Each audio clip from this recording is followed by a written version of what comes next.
El autor de Hebreos, en este pasaje poderoso en que estamos basando nuestra reflexión de este día, nos dice: por tanto, acerquémonos con confianza al trono de la gracia, para que recibamos misericordia y hallemos gracia para la ayuda oportuna. En el capítulo anterior a este, capítulo 3, el mismo autor a los Hebreos prácticamente nos implora o le implora a la iglesia y le dice: por tanto, gloria a Dios, por tanto, acerquémonos con confianza al trono de la gracia para que recibamos misericordia y hallemos gracia para la ayuda oportuna. Sin embargo, nos dice un poco antes: mirad, hermanos, que no haya en ninguno de vosotros corazón malo de incredulidad para apartarse del Dios vivo. No voy a elaborar mucho en este momento, pero la Biblia habla de la posibilidad de apartarse del Dios vivo por motivo de la incredulidad. De hecho, les recordó la rebelión que tuvo el pueblo de Israel en el desierto, y también les recuerda que Dios le negó la entrada a la tierra prometida, a ese descanso que le prometió que le daría. Y dice claramente en el versículo 19 del capítulo 3: por su incredulidad no entraron en mi reposo. Luego expresó una preocupación aún mayor de que alguno de vosotros parezca no haberlo alcanzado, y sigue el 4, los primeros versículos hablando de esto. El autor de Hebreos también habla de aquellos que retrocedieron para su perdición. Me hace pensar entonces en la posibilidad de retroceder, porque está en la Biblia. Y claramente hay una conexión con la fe, con la fe que profesamos.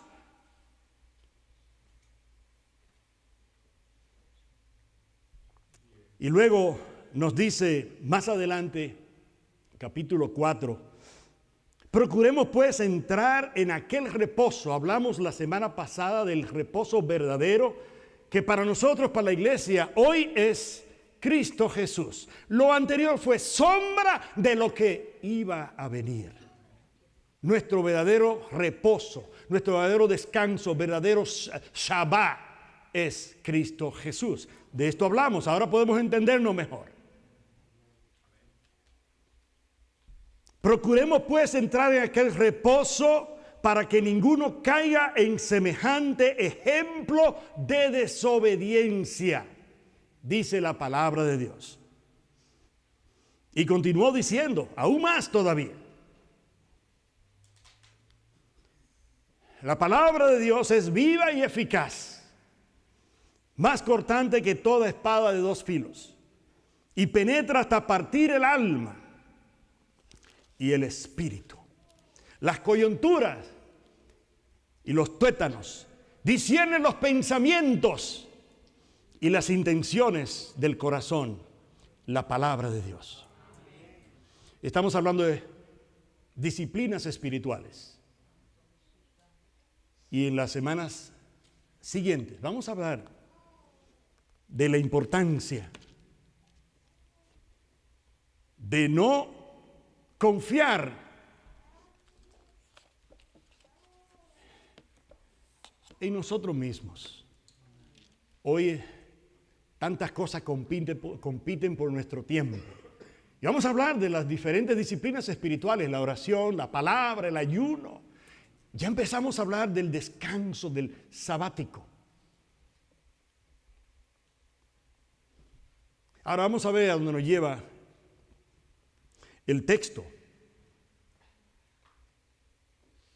El libro de los Hebreos. Y vamos a ir por parte. En el capítulo 4, empezando desde el 14. Por tanto, teniendo un gran sumo sacerdote, para entender bien este asunto que leímos en un principio, que nos acerquemos con confianza. ¿Y qué significa esto? Tan importante en un día como hoy. Teniendo un gran sumo sacerdote que traspasó los cielos, y ese es Jesús, el Hijo de Dios. Y la iglesia dice, el Cristo resucitado. Él es nuestro sumo sacerdote. Y la iglesia dice, amén. En Israel, el sumo sacerdote era responsable de administrar el sistema de sacrificios a Dios, establecido para diferentes fines, ¿verdad? Siendo la expiación por los pecados el más importante.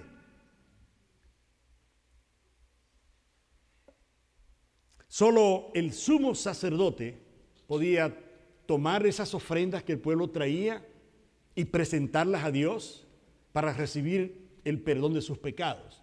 Solamente el sumo sacerdote podría entrar a ese lugar santísimo en el tabernáculo.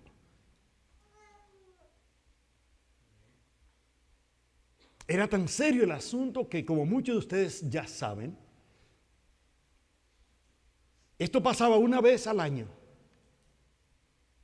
Y le ponían una campanita aquí al sumo sacerdote cuando pasaba al lugar santísimo, allá donde estaba el arca.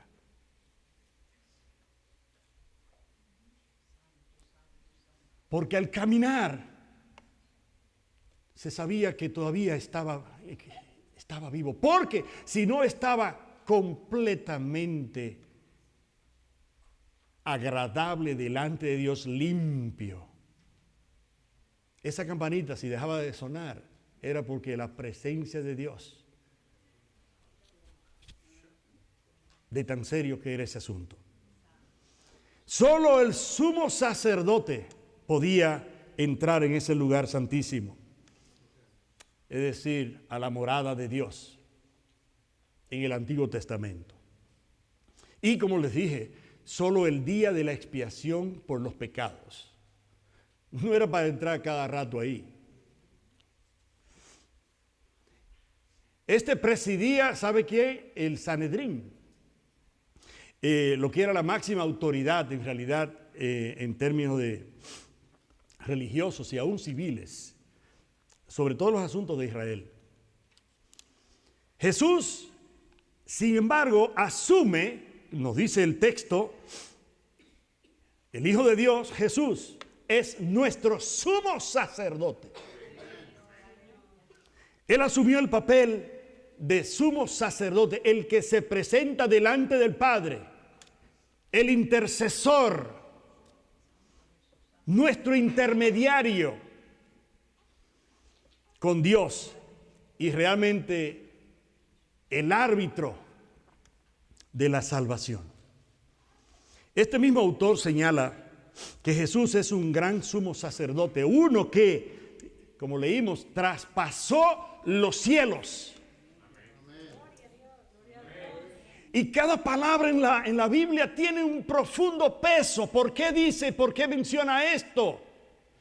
Porque nuestro sumo sacerdote, Jesús, el Hijo de Dios, el Jesús resucitado, el Cristo resucitado, nuestro sumo sacerdote, no es como los sumos sacerdotes terrenales. Cuando dice, traspasó los cielos, ellos no hicieron eso, los terrenales. Él traspasó los cielos. ¿Sabe qué significa eso? Que es superior a todo lo que hemos conocido antes. Amén.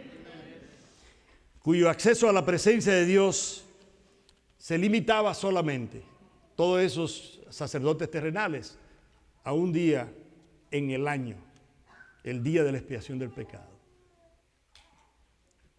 No así Jesús. Amén. Y continúa diciéndonos, retengamos nuestra profesión, es decir, nuestra creencia, la fe que profesamos. Nuestra profesión es a lo que se está refiriendo el autor de Hebreos, a lo que profesamos, a esa fe, a esa creencia que profesamos. Dice la palabra de Dios, nos anima a que la retengamos. A mí me dice que es posible que haya situaciones, condiciones en nuestra vida donde eso peligre. Por eso dice, retengamos nuestra profesión. Y hemos visto que antes que por la incredulidad, muchos no recibieron ese reposo prometido. El reposo prometido para nosotros es Jesús. Cuidado con la incredulidad, y ese es el llamado de este autor del libro a los Hebreos. Habla de incluso me gusta porque dice retengamos. Me gusta porque no dice retengan. Por eso no me identifico tanto, porque esto es asunto de todos nosotros. Amén. Es una creencia, es una fe compartida. Retengamos. Eso incluye al pastor y su casa. Todos somos iguales delante de Dios. Amén. Retengamos. Sí, una profesión de una fe compartida. Y el apóstol Pablo, de hecho, usa una palabra interesante aquí. Confesión o profesión. Él la utiliza en su carta a los Corintios, su segunda carta a los Corintios, capítulo 9, donde la palabra es homología, confesión o profesión, como las buenas nuevas de Jesucristo, esta misma palabra. Y a la comunidad cristiana, como hoy, he hablado de que hay muchas diferentes expresiones de la iglesia. Unos somos más carismáticos, otros somos menos carismáticos, unos son más solemnes, otros somos más bullosos, otros somos más alegres, otros somos... Estoy diciendo la misma cosa, ¿verdad? Bueno. Unos ponemos énfasis aquí, otros ponemos énfasis acá, otras expresiones de la iglesia, para no hablar de ninguna denominación, pone énfasis aquí y cada uno tiene énfasis y dice, no, I got it, this is it. Son diferentes expresiones con diferente énfasis. Amén. Y eso siempre ha sido así, mis hermanos. Donde en la misma comunidad cristiana, pues se le permitía tener, digamos, diferir en muchos aspectos de la fe. Pero el principio central, que es las buenas nuevas de Jesucristo, ahí no hay negociación. Podemos tener diferencias y énfasis, pero no en nuestra fe, en nuestra esperanza, que está fundamentada precisamente en esa cruz. Amén. Ahí no puede, ahí aunque tengamos diferentes maneras de expresar y de alabar, los cristianos, la comunidad cristiana, todas las iglesias cristianas en el mundo, amén, estamos claros de que el principio central, es decir, las buenas nuevas, nuestra profesión en Jesucristo, lo que cambia muchas veces es la forma de hacerlo, pero la profesión, lo que profesamos, nuestra fe en Él, lo tenemos como cabeza, lo tenemos como nuestro Señor y Salvador. Me perdonó mis pecados, creo que murió y resucitó al tercer día. Y tiene una comunidad y una comunión perfecta con el Padre y el Espíritu Santo. Amén. ¿Creemos en eso? Ya, aunque unos seamos más seriecitos que otros, y tengamos diferentes, pero en realidad en la iglesia cristiana con C grande, o la I grande, iglesia en general, mundial, nos une la fe, nuestra profesión en Jesucristo. Porque déjeme decirle, no solamente nosotros, en todo el mundo se está predicando este evangelio. Amén.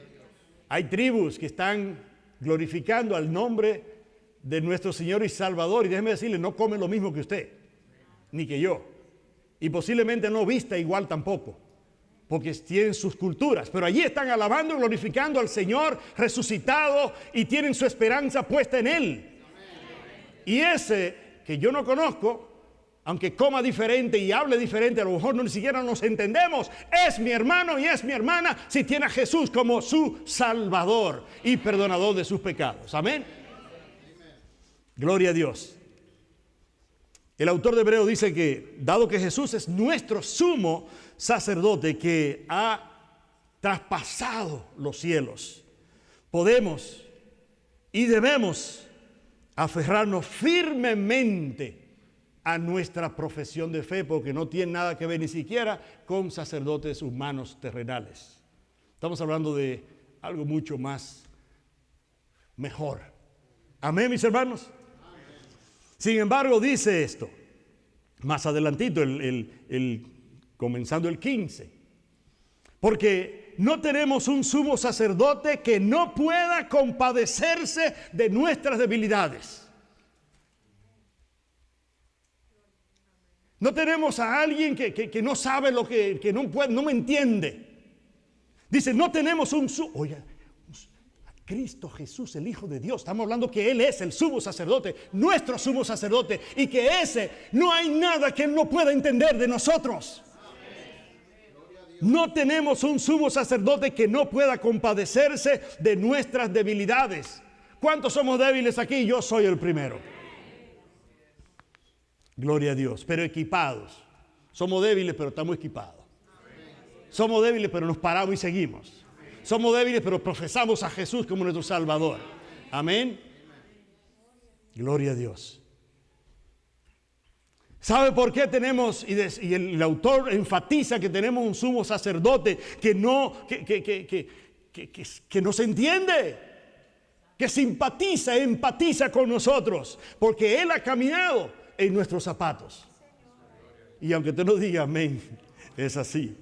Jesús, 100% Dios, 100% humano. Amén, mis hermanos. Y más nos vale que entendamos esto bien. Yo sé que nuestra mente tiene problemas para entender y reconciliar esto.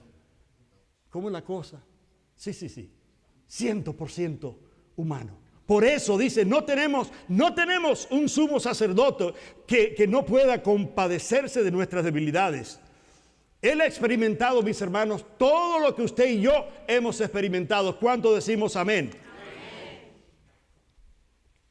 Mire, desde el nacimiento hasta su muerte, desde su nacimiento, de mi nacimiento hasta mi muerte, todas las cosas que experimentamos, Él las experimentó todas. Amén. Ha experimentado hambre, sed, cansancio, tentación. Amén. El sumo sacerdote que tenemos nos entiende porque Él pasó todas las de nosotros. Dice la Biblia. Y no estoy exagerando. Dice claramente en el próximo, la próxima. Fue tentado en todo, dice la palabra de Dios. Ahora, no nos equivoquemos. Él no pecó. Él fue tentado en todo. Y sí, nosotros tenemos, mire, Él sabe lo que es el polvo, lo que es la lucha, lo que es el hambre, sabe todo eso. La injusticia de la cual oramos y hablamos, las injusticias que vemos hoy, prendemos en la televisión y vemos muchas injusticias. ¿Usted piensa que Él no vio todo eso y lo vivió? Y de hecho lo vivió en carne propia. Sino uno que fue, ese sacerdote que tenemos, la segunda parte de capítulo, versículo 15. Sino uno que fue tentado en todo según nuestra semejanza, pero sin pecado.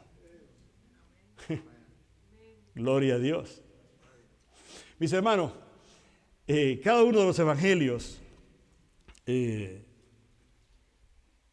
nos habla, porque conocemos los evangelios hipnóticos, los 3 primeros evangelios, ¿no? Mateo, Marcos, Lucas. Nos habla de ese relato de las tentaciones de Jesús. Pasajes muy conocidos por muchos de nosotros. Y si no, pues, tómese un tiempo esta semana y repase todo lo que pasó Jesús, sus tentaciones. Especialmente al principio de su ministerio. Cuando Dios quiere usarnos, cuando ese propósito de Dios se va concretando más en nuestra vida, más duro es el ataque satánico. Porque no quiere eso para nosotros. Bendigo a Dios por cada uno de ustedes que han entendido esto y han podido endurar y mantenerse resilientes ante los ataques del enemigo, sabiendo que nuestro sumo sacerdote también pasó precisamente esos ataques terribles de Satanás. Amén, mis hermanos. Y por si acaso, esas no fueron las únicas tentaciones, ¿verdad?, que tuvo Jesús. Usted sabía que no fue como parte de la historia y ahí terminó todo. No. Lucas nos dice que cuando el diablo cumplió toda tentación, se apartó, dice, por un tiempo. Por lo tanto, no debe de sorprendernos cuando seamos sometidos a ciertas tribulaciones, ciertos ataques espirituales. Pero dice el Señor, ¿sabe? Vamos a tener muchas aflicciones en este mundo, por cierto, y ataques del enemigo. Pero no teman, yo he vencido y la victoria de ustedes también está garantizada. Porque nuestro Señor, el sumo sacerdote, ha vencido. Amén, amén, amén. Amén, gloria a Dios. Sí, esto de las tentaciones tampoco es un tema que interesante, no es el tema de hoy, pero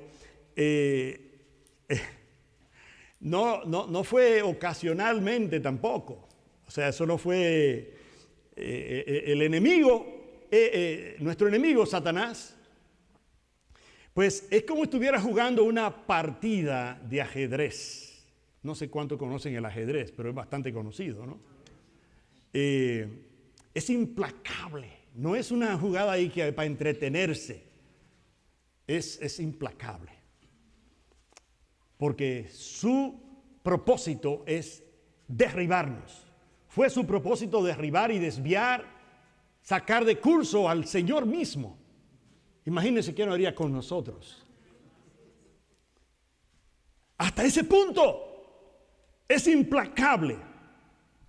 Él siempre, usted sabe que en el ajedrez, a los que saben un poco de esto, la idea es desarrollar una estrategia, movimientos que van anticipando el movimiento del otro. Ya él anticipa su movimiento dependiendo de los hábitos que tiene, lo que hace, lo que no hace. Él anticipa y dice, y es así, y está mirando, y en base a eso él hace su jugada. Eso es lo que significa esto. Y no podemos ignorar eso. No para vivir con miedo, por supuesto que no, sino firme y entonces con más audacia enfrentar cada día, sabiendo que este asunto de las tentaciones no fue un asunto ocasional con Jesús. Se apartó por un tiempo, pero volvió y volvió y volvió y hasta el último ahí estuvo ahí tratando de sacarlo del curso, del propósito para el cual Dios lo había enviado a la tierra, el Padre. Amén. Amén. Sí, ese nuestro enemigo es tremendo. Él siempre está explorando incluso las profundidades, oiga lo que dije, profundidades, no por arribita. Él no está jugando por arribita. Él está muy concentrado en cada uno de nuestros movimientos para ir a hacer el suyo. Y de hecho, trata de anticiparse. Y por eso Él es experto en profundizar en nuestras debilidades. A veces creemos que decimos o hacemos algo y es muy superficial. Cuidado, porque nuestro enemigo es un experto en profundizar en nuestras debilidades, que a lo mejor nosotros no le restamos mucha importancia. Sin embargo, Él es bueno en eso. Tengo que decir lo que la palabra nos enseña y estemos bien apercibidos. Y no podemos jugar con ciertas cosas. Gloria a Dios. Si lo hizo con el Hijo de Dios, imagínense. Jesús, habiendo experimentado la vida que nosotros experimentamos al máximo, Él puede entonces comprendernos.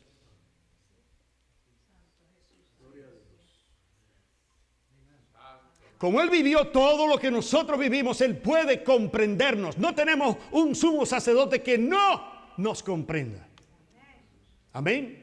En el Antiguo Testamento el sumo sacerdote hacía lo que tenía que hacer, pero posiblemente no pudiera entender a cabalidad lo que pasaba a cada una de las personas. Pero nuestro sumo sacerdote sí sabe, porque sí ha experimentado exactamente todo lo que nosotros pasamos. Amén, mis hermanos. Gloria a Dios. Él puede, y no solamente comprendernos, mis hermanos, escuchen bien. No solamente nos comprende porque pasó esto. A los que están tomando nota, esta es una nota que yo le regalo. No solamente Él puede comprendernos, sino que Él puede y nos ayuda. No solamente nos comprende, usted puede comprender de lejos, sí entiendo lo que está pasando, pero no solamente eso, nuestro sumo sacerdote no solamente entiende y comprende, sino que Él puede y quiere ayudarnos. ¿Agarramos esa bien? Él puede ayudarnos. Y qué bueno, porque no es con nuestras fuerzas que vamos a salir muchas veces de los hoyos que estamos metidos. Es con la ayuda del sumo sacerdote. Amén. Recordemos esto, iglesia amada, que Jesús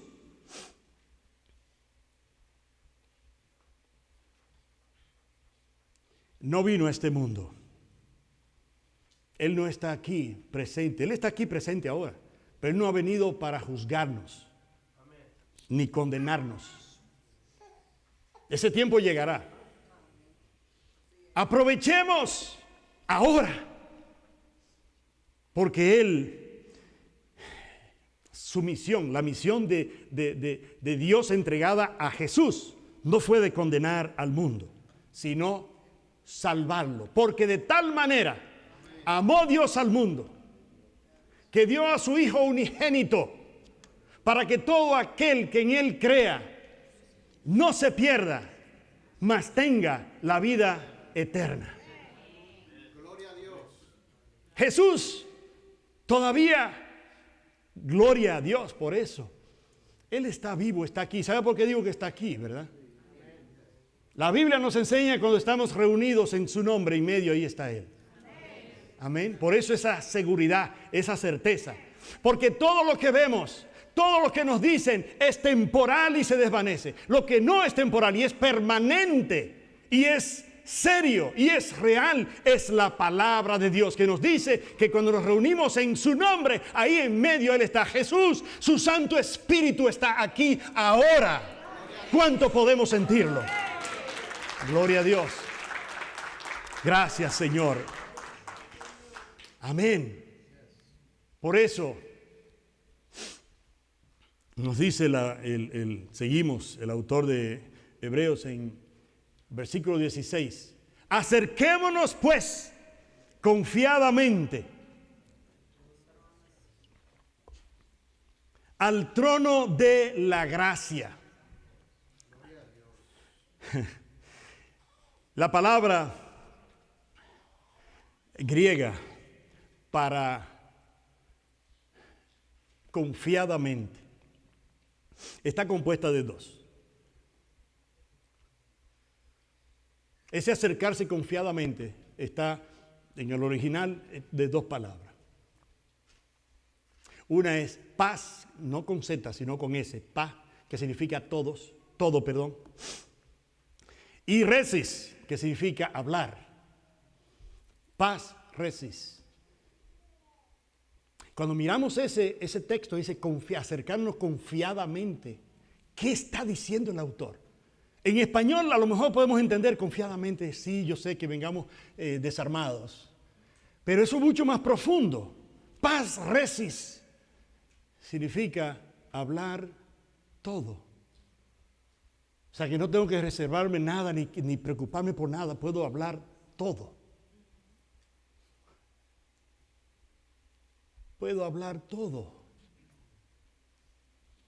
Gloria a Dios. Literalmente tiene que ver más bien con esa libertad al hablar. Estamos hablando de disciplinas espirituales.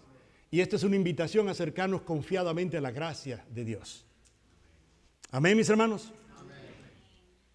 Y este término incluso, ha evolucionado y tiene un peso, un énfasis de audacia. Hablar todo y con audacia, sin reserva. Nos invita a hablar con Jesús, con Dios, a través de Jesús. Por eso, y yo me sonrío porque a veces no sabemos, no sé si a usted le pasa, pero yo he escuchado, y vamos a hablar de esto ya la próxima semana, como a veces yo creo que la gente tenemos situaciones para, ¿cómo oro, verdad? Oro a Jesús, oro al Padre. Vamos a hablar sobre eso más adelante, no voy aquí. Así que están invitados para el próximo domingo. El autor nos anima a acercarnos al trono de la gracia con confianza y yo le voy a añadir para énfasis y audacia. Dispuestos a hablar. Amén. Hablar de todo y dispuestos a hablar. Así nos acercamos a Dios. Y la iglesia dice, amén. Es todo un privilegio hablar con Dios. Amén. Eso es la oración, hablar con Dios. Ya estamos aterrizando en lo que es el asunto. Hablar con Dios. Tenemos un sumo sacerdote, un intermediario, un sumo sacerdote que no es como los terrenales. Gloria a Dios. Es un privilegio venir delante de Dios. Lo voy a decir ahora otra vez, déjame ver. Lo voy a decir de espalda entonces. Es un privilegio hablar con Dios. Parece que tiene más efecto, ¿verdad? Gloria a Dios. Es un grande privilegio. Miren, mis hermanos, en Gran Bretaña, por ejemplo, si nos invitaban o nos invitan a delante del rey o la reina. ¿Usted sabe el protocolo que es venir delante de un rey? Yo quiero que entendamos esto. ¿Qué es lo que nos dice el autor? Que vengan confiadamente, porque venir ante un rey, eso no es, decimos allá en Moca, eso no es un mangú. O sea, eso no es nada fácil. Yo no sé por qué le dicen mangú a eso, pero... Porque para recibir la aceptación, para ver al rey, primero tiene que venir un asunto bien hecho, bien escrito, bien redactado. Eso no puede ser un asunto, dile al rey que quiero hablar con él. Tiene que escribir y no puede haber una sola falta ortográfica. Todo tiene que ser alineado y en los márgenes y los acentos para que puedan considerar una invitación delante del rey. Estamos hablando de los reyes terrenales aquí en Gran Bretaña, por ejemplo. Si son mujeres, tienen que llevar guantes y sombreros blancos. Posiblemente te han visto las ceremonias, no sé, pero estamos hablando de invitaciones delante de reyes, ¿verdad? Si son hombres, tienen que ir incluso con su uniforme. No el que quiera, el que debe usar, porque es un protocolo fino venir delante de un rey o una reina. y mencioné Gran Bretaña, pero hay otros reyes por ahí, pero aquí en la tierra es fino el asunto. Delante de un rey o una reina, las mujeres y los hombres deben hacer reverencia, inclinarse, incluso deben decirle su majestad. ¿Ustedes no han visto películas? Porque parece como que no, como yo estoy hablando de algo extraño. Si van a conversar en esa invitación para ver el rey, déjeme decirle que la reina o el rey toma la iniciativa, usted no comienza la conversación. Tiene que esperar que sea el rey o la reina quien hable y le dé y tome la iniciativa y le dé curso a la conversación. Gloria a Dios. Y por nada en el mundo se atreva a desviar el curso de esa conversación que inició el rey o la reina. Eso es aquí. No se atreva, no podemos atrever ni siquiera a pensar en esto, porque llama a los guardias y sáquenme este hombre o esta mujer de aquí. Ella o él, el rey, son los que determinan la conversación. Pero aquí estamos viendo que el autor de Hebreos nos dice que vengamos confiadamente y que hablemos todo. Por eso la importancia de ir a la raíz, hablar todo y con audacia, con confianza. Pero aquí en la tierra, no, usted no comienza la conversación. El rey o la reina van a decir de qué van a hablar y cómo. Y a qué hora y cómo debe estar vestido y todas estas cosas. No hay preguntas personales a un rey o a una reina. Amén, mis hermanos. No hay preguntas sobre la política estatal, porque usted lo sacan rapidito de ahí. Pero ante nuestro sumo sacerdote, a nuestro Dios, podemos venir a hablar todo con confianza. Amén. Y solamente mencioné de las más importantes. Quiero ir cerrando. Cada vez que hablamos o vamos a Dios en oración, nos presentamos al Rey. Voy a decir de espalda entonces. Cada vez que venimos a hablar a Dios, nos presentamos delante del Rey. Quien no nos pone ese protocolo que ponen aquí en la tierra. Cuando nos acercamos en oración a Dios, nos acercamos a su trono de gracia. Ya estamos entendiendo, ¿verdad?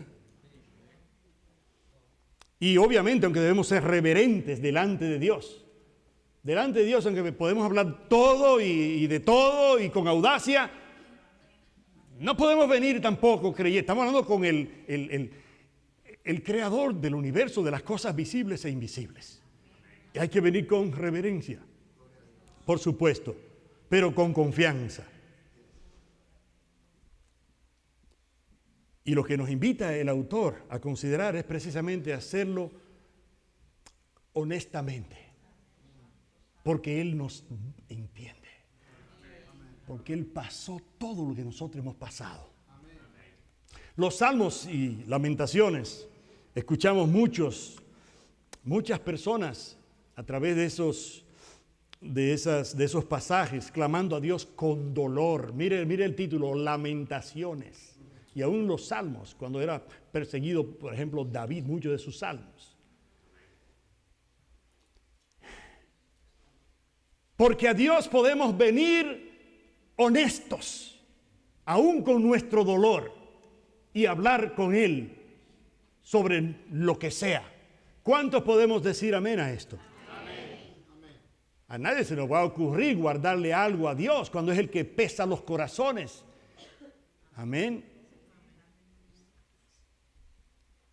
Y que sabe todo. Amén. Amén, gloria a Dios. Es tan así que nosotros vemos incluso a Jesús en la cruz decir: Eloi, Eloi, lama sabactami. Dios mío, ¿por qué me has? Hasta Jesús viene al Padre y viene con dolor. Mire, podemos venir a Dios con lo que sea, porque hasta Jesús vino expresando su más terrible dolor. ¿Por qué me has abandonado? Y hemos hablado de eso en otras ocasiones. Siempre con reverencia a Dios. Pero podemos venir honestos delante de Dios, audazmente, hablar de todo, confiadamente. Así es.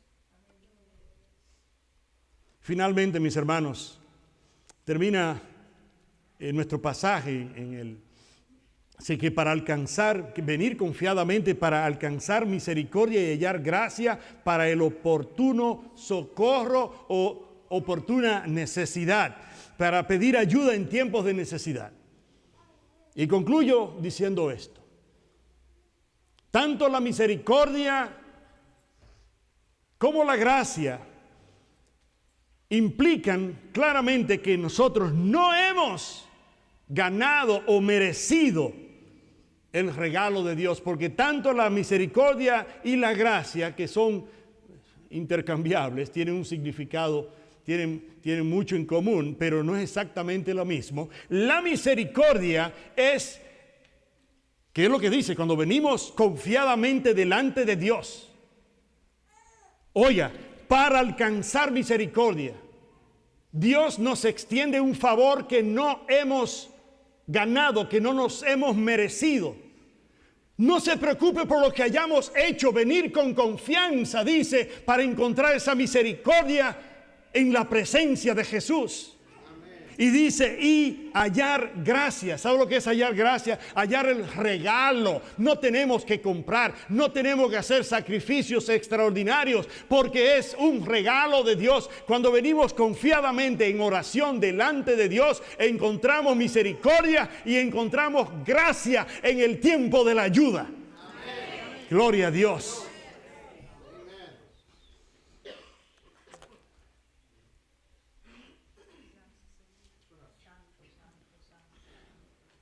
Por eso, cuando venimos en oración delante de Dios,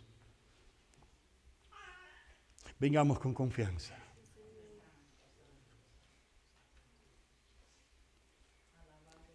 Hablar de todo y con honestidad delante de Dios es hablar con Dios, donde no tenemos que seguir el protocolo terrenal, sino que Dios está listo para. Y vamos a hablar un poquito más sobre cómo aprovechar al máximo ese tiempo que antes teníamos con un intercesor una vez al año. Ahora no. Podemos venir delante de Dios todo el tiempo y hablar confiadamente, con honestidad. Y ahí, en esa honestidad, vamos a hallar misericordia y gracia.